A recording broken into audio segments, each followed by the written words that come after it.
Hi again, I'm Betty. I'm a social worker and a counselor. The last time we talked about challenges that vulnerable groups are facing with which the vulnerable groups are which are girls, women and children. The restriction and stay-at-home orders across the globe, including Kenya, do not prescribe measures that should be taken for family setups with the ongoing GBV cases. The Kenya Demographic Health Survey reveals that 32% of girls aged between 15 and 19 years have ever experienced physical violence since age of 15, while 32% of the young women experience sexual violence before the age of 18 years.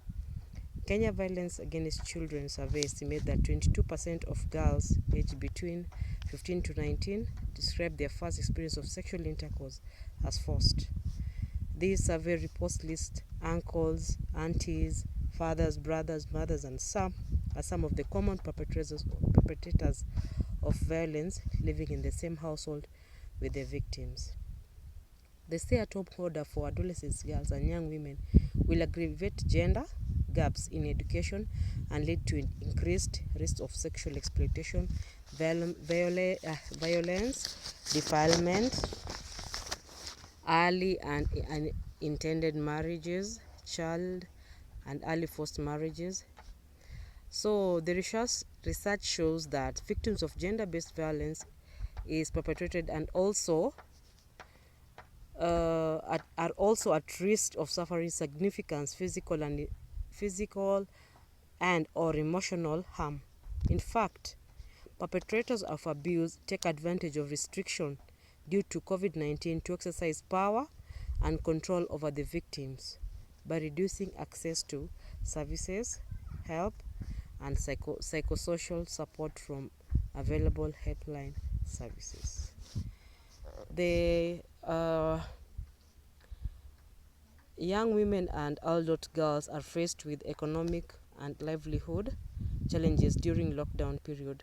This exposes them to sexual exploitation from the people that live with them, including in their families, that is their uncles, brothers, mothers, sisters, and the community they live in.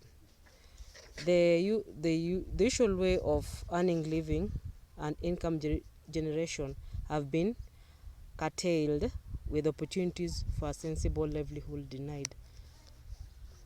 The authorities and stakeholders must provide a toll-free hotline numbers for GBV information, response, psychological first aid, and tele-counseling and referral services.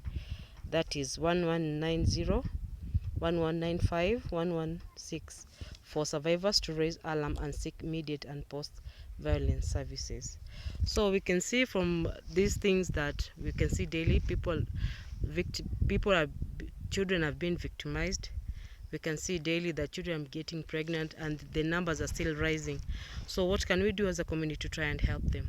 So it's up to you and me to try as much as possible, even if it's using social media, even use other platform that you can reach them and try to explain to them and try to tell them and try to sensitize them that they have their own rights and what to do when they have been victimized or they're about to be victimized, where they can go, where they can seek help, where they can get legal redress.